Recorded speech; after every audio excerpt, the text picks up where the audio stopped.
Hello, everybody. This is a Burning for Truth podcast. I am your host, Patrick Vinson. Today, we will be going over Donald Trump's Earth Day statement and all of the facts behind it to see how he has improved our environment and is fighting to protect our environment.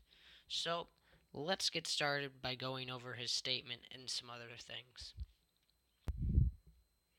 First of all, Donnie claimed that science is a very important part of his administration, yet his cabinet picks prove otherwise if you look at it. Compared to Betsy DeVos for the Secretary of Education, you have Rex Tillerson as the Secretary of State, a former Exxon CEO. We have Scott Pruitt in charge of the EPA, who wants to destroy the EPA, and he doesn't believe that CO2 emissions are the leading cause of climate change, even though plenty of scientific studies have said otherwise, yet he continues to say that is not a leading cause. His statement read, "My administration is committed to advancing scientific research that leads to a better understanding of our environment and our environmental risks," Trump said. As we do so, we should remember that rigorous science depends on ideology, but not on a spirit of honest inquiry and robust debate. He also said, "This April 22nd, as we observe Earth Day, I hope that our nation can come together to give thanks for all the land we love and call home." Okay, that brief, very little, not much. No mention of climate change. Then you can see his Twitter post later on. "I am committed to keeping our air and water clean, but always remember that economic growth enhances environmental protections and jobs matter." So I guess that's what he means by trying to bring the coal industry back, which is already a dying industry. It is not going to come back. That is like us trying to bring back Blockbuster or Hollywood Video. It's just not going to work. They're dying industries. We have renewable energy, which employed more people than the fossil fuel industry in 2016. It is a growing industry. We can retrain these coal workers and put them in renewable energy, whether that be the turbines, solar energy fields, all of that. We all have jobs for this. It's just a matter of doing so and putting it into action. So, what is Donald Trump doing to protect and help our environment and help battle climate change, which he once claimed was a Chinese hoax? A Chinese hoax. I mean, it's fake. The scientists are all in on the Chinese hoax. Get on with yourself. Get on with yourself. How crazy do you have to be to go on like that? That makes no logical sense. It's a Chinese hoax, everybody. The whole world is going along with it just to plot against you. So earlier this year, in his budget plan, the president also released a $1.1 trillion budget plan on outline last month. Which includes proposed cuts to the Environmental Protection Agency, and under that plan, the EPA's budget are to be cut by 31%, and some 3,200 staffers would lose their jobs. So, 3,200 people that help and serve the environment, make sure the regulations are being followed, make sure everything is going to protect the environment like the agency is there to do, besides for the Monsanto coops inside of there, obviously. They're just cutting the EPA by 31%. Hey, why not? Why not? What else can we do? I think that's the best option. If Donald says so, it's got to be the best option. We have to slash the Environmental Protection Agency to protect the environment. Hey, he got elected, not me. He knows what to do. Let's go through some other things the Trump administration has done to protect the environment, so to say. Let's see. Trump signed an executive order rolling back former President Obama's Clean Power Plan. The Clean Power Plan was aimed at reducing carbon emissions, reducing American reliance on coal and other fossil fuels, stuff that affects climate change and the atmosphere, and promoting the use of alternative sources of energy to curb global warming. Would you imagine that? It's crazy that we can help protect the environment by slashing a plan that was created to protect the environment and was working. It's nuts. Man, Donald's got some tricks up his sleeve that us sign, we just don't know. The signs are there and we just don't see them, but Donald knows what's up. That's crazy. Then Trump signed a bill repealing an Obama era regulation that prevented coal mining companies from dumping debris and toxic waste into streams and rivers. Did you know that by dumping all these toxic chemicals into streams, it's actually safe for our environment now that Donald Trump's president? It's safe, it's good, he says so. You know, some really smart people. Some really smart people. Like some really smart people. So trust them, guys. Trump also signed a Congressional Review Act resolution which rolled back a financial disclosure requirement for energy companies. Trump appointed Scott Pruitt, who said that carbon dioxide is not a primary contributor to climate change, to the head of the EPA. So, climate denier in chief was put in charge of the EPA, which he has also said in the past that he would dismantle the EPA. Really smart guy to put in charge of the EPA, huh? I see nothing wrong with that. Pruitt has also endorsed the U.S. leaving the Paris Agreement, a global pact that was negotiated in 2015 and focused on slowing global temperature increases, reducing greenhouse gas emissions, and investing in alternative fuel resources, like wind and solar energy, hydro energy, renewable energies that don't create CO2 emissions and destroy our atmosphere. Hey, head of the EPA, gotta know something that we don't know. The Trump administration refused to ban a common pesticide used in food that has been and shows to affect the development of children's brains. Fantastic, grade A stuff right there. Destroys your kids' brains. Hey, it sounds good to me if Trump's president, right? That's what he's saying. It's fine with me. Shortly after taking office, Trump issued an executive order greenlighting the construction of the Dakota Access and Keystone XL pipelines, something everyone I am sure is very familiar with because the Dakota Access pipeline was covered very heavily by us and other independent media sites that were actually able to get on the ground there.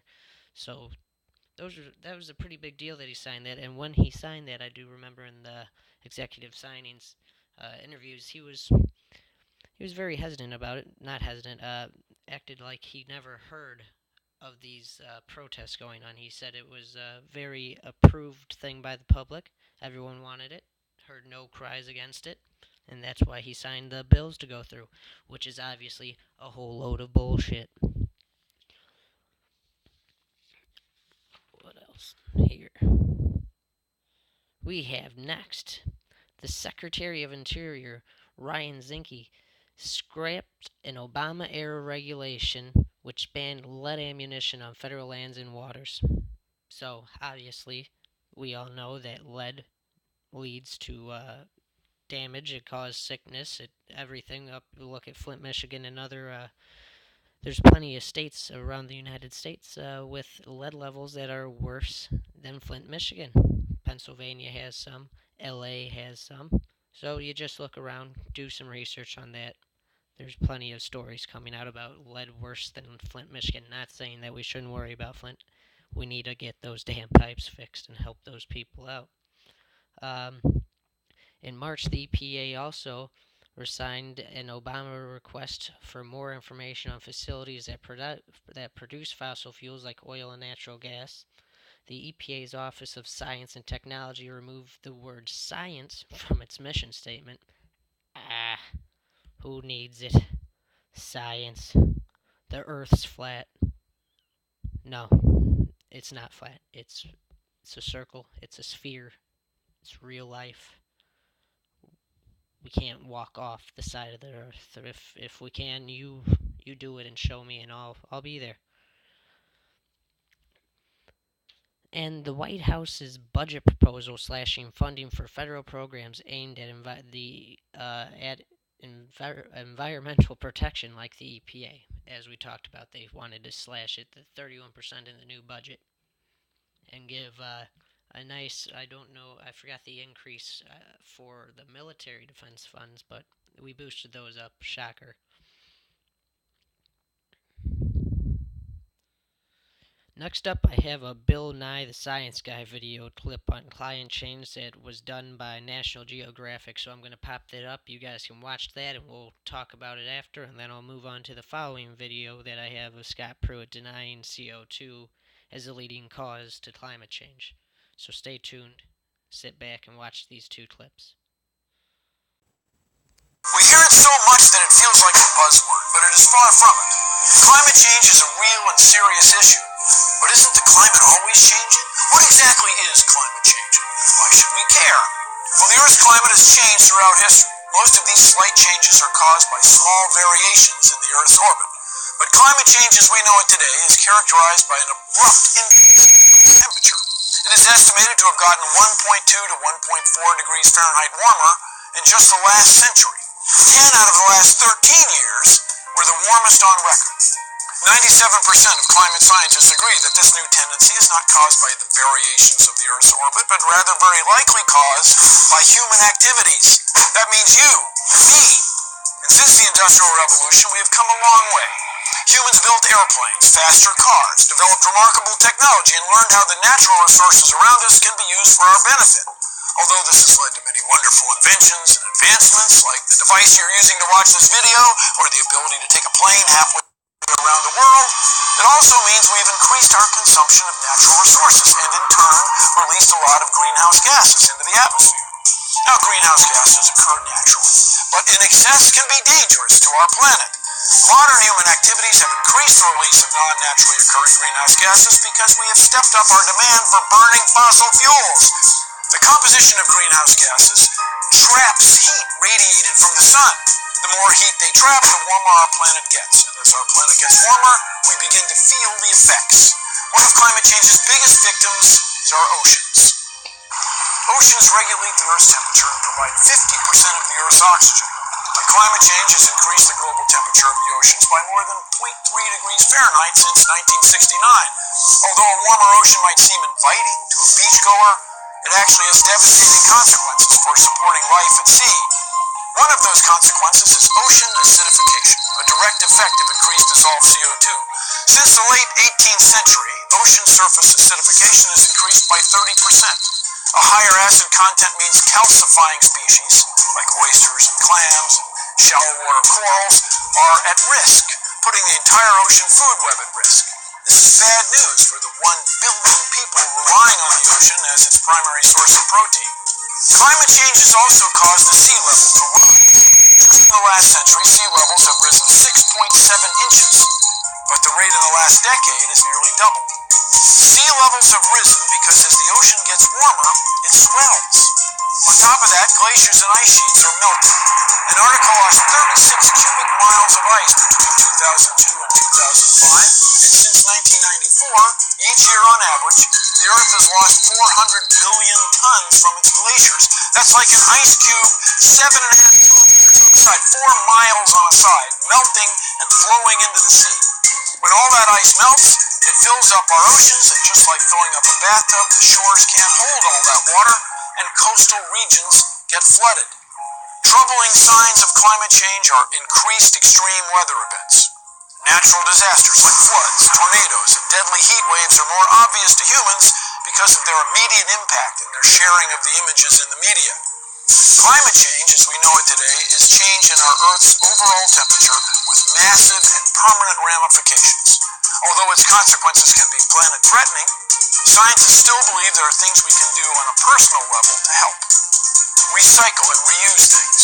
Walk or use public transportation to get to work. Turn off your electronics when you're not using them. Eat less meat. While you're at it, eat more locally grown vegetables and foods. And last but not least, spread your knowledge and concerns about climate change with others. When it comes to climate change, the main takeaway is that it's real. And although we are part of the cause, we can also be part of the solution. So that was the Bill Nye video, like I was talking about. I liked it a lot when I was doing some research on the climate change and everything, so I bookmarked it. Figured I could throw it in this video because it was a short video, only 4 minutes.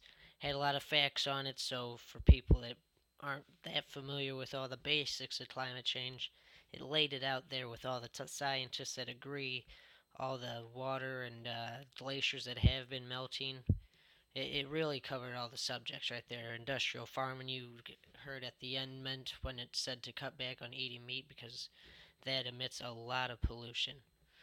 So, like I said, the next video here we have is on CNBC. It's Scott Pruitt denying that CO2 is the main contributor to climate change, even though majority of scientists agree that that is the leading cause. So, with that, I'll leave you with the interview.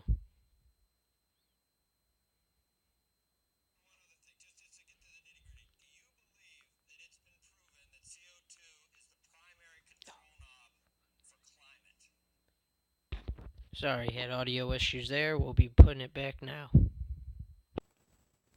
other thing, just to get to the nitty gritty. Do you believe that it's been proven that CO2 is the primary control knob for climate? Do you believe that? No, I think that measuring with precision human activity on the climate is something very challenging to do, and there's tremendous disagreement about the degree of impact. So no, I would not agree that it's a primary contributor to the global warming that we see. Okay. All right. We don't know that yet. As far as we need to continue the debate and continue the review and the analysis. It's a I agree. When I hear the science is settled, it's like I never heard that science actually got to a point where it was. So that's the whole point of science is that you keep asking questions, but I don't want to be called a denier. So it scares me. It's a terrible thing to be called. Anyway, Administrator Pruitt, I know you don't want to be called that either. Thanks for being with us this morning. I appreciate it. Thank you very much. Hey there. So, I don't know who this news anchor is, but he was fumbling around so much at the end I could not help but laugh during that. Just, I don't want to be called a denier. That's a scary thing. I know you don't want to be called that either, Scott Pruitt, but when you say CO2 hasn't been confirmed as the leading factor of climate change, you're already falling in the bucket of being a climate change denier. So that was just a video I found of him that I figured I'd put up here. It was very interesting because majority of scientists, like I said, agree that CO2 and human activity is the main contributor to climate change. Since the Industrial Revolution, we have seen it ramp up. This is from NASA.com. Carbon dioxide, a minor but very important component of the atmosphere. Carbon dioxide is released through natural processes such as respiration and volcano eruptions, and through human activities such as deforestation, land use changes, and burning fossil fuels. Three very big things that happen here in America that, shockingly enough, contribute to the, what is that? Climate change? Oh, call Scott Pruitt. Call Scott Pruitt. Humans have increased atmospheric CO2 concentration by more than a third since the Industrial Revolution began. This is the most important long lived forcing of climate change. Did you hear that? Since the Industrial Revolution, we have increased our atmospheric CO2 concentration by more than a third. Imagine that. In its fifth assessment report, the Intergovernmental Panel on Climate Change, a group of 100 and 300 independent scientific experts from countries all over the world, 1,300 independent scientific experts from all different countries around the world, under the auspices of the United Nations, concluded there is a more than 95% probability that human activities over the past 50 years have been what has warmed our planet. 95% probability that human activities have warmed our planet in the past 50 years. But Scott Pruitt doesn't think that at all. What's his deal? Where does he get off? Where are his facts coming from? I want to see his sources because we have 1,300 independent scientific experts from all over the world saying that 95% probability that human activities over the past 50 years are what have warmed the planet. But Scott Pruitt says he's not sure. He says it's undetermined. It's still being discussed. We don't have the facts. He doesn't have the facts, maybe, but we have the facts. They're right here. Right here. But Scott Pruitt is too blind by the money to understand and accept that. The industrial activities that our modern civilization depends on have raised atmospheric carbon dioxide levels from 280 parts per million to 400 parts per million in the past 150 years. The panel also concluded there's a better than 95% probability that human-produced greenhouse gases such as carbon dioxide, methane, and nitrous oxide, have caused much of the observed increase in the Earth's temperatures over the past 50 years. Huh. Imagine that. Imagine that. Would you imagine that? Blows my mind. To close it up, we're going to go over one little graph I have here. It just shows from 1850 to what are we at? 2015 right now on the graph. It shows how the gases have increased throughout the years, and it's like it says, since the Industrial Revolution, it has spiked up.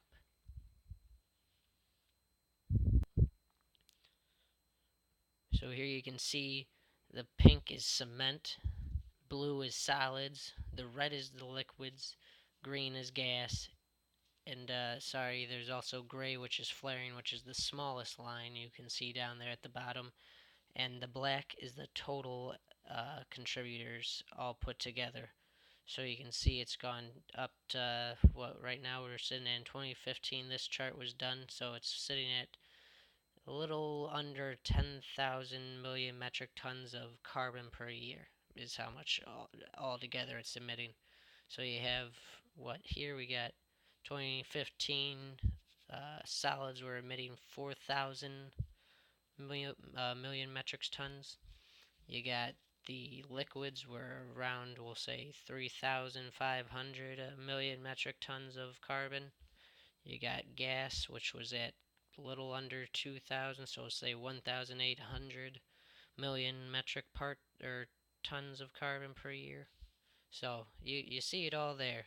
It's crazy how much altogether this carbon it produces. So once you look at the numbers and you see the actual graphs, it really makes a good picture for it.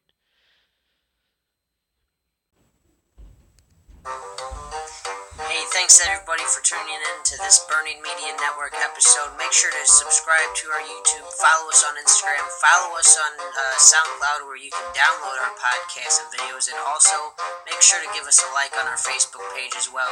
Like I said, you can get all of our podcasts available for download on the SoundCloud account, so please make sure to go follow us on there as well, and have a great evening.